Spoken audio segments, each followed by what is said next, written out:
আসসালামু আলাইকুম। উপরে স্ক্রিনে আপনারা একটা ভিডিও দেখতে পারলেন। তো ভিডিওটি দেখে আপনার ছেলেটাকে আন্দাজে খারাপ ভাববেন না। সবকিছু জানার পরেই তারপরে কথা বলবেন। এখানে যে পুরুষটি মহিলার গায়ে হাত তুলছে সেটা তার হাজবেন্ড। মহিলাটি ঈদে বাপের বাড়ি যেতে চেয়েছে, তো তার হাজবেন্ডের কাছে কম টাকা আছে।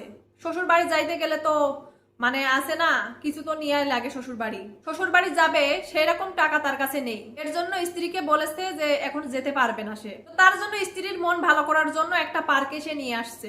এখানে তারা ফুচকা খাইতে গেছে। তো স্ত্রী ফুচকার প্লেটটি অনেক মানুষের সামনে তার স্বামীর মুখে ছুঁড়ে মারছে আর বলছে তোর ফুচকা তুই খা। তো এইখানে স্বামীটির কি করা উচিত ছিল আপনারা বলেন? অনেক মানুষের সামনে যদি হাজবেন্ডের সাথে এমন ব্যবহার করে, তো হাজবেন্ডের তো আত্মসম্মানে লাগবেই না। তো তার রাগ সে কন্ট্রোল করতে পারেনি দেখে তার স্ত্রীকে সে এইভাবে মারছে। তো এইভাবে না মেরে স্ত্রীকে একটু বোঝানোর দরকার ছিল, তারপরে বাসায় নিয়ে যা করার করতো। এইভাবে পাবলিক প্লেসে এসে মারার কোনো দরকার ছিল না। কারণ স্বামী স্ত্রীর বিষয়, পারিবারিক বিষয়, এটা নিজেদের ভিতরে রাখারই দরকার ছিল। আর স্ত্রীরও এমন কাজ করা মোটেই ঠিক হয়নি। আমার যেটা মনে হয়েছে আমি সেটাই বলেছি। আপনাদের কি মনে হয় অবশ্যই কমেন্ট করে জানাবেন।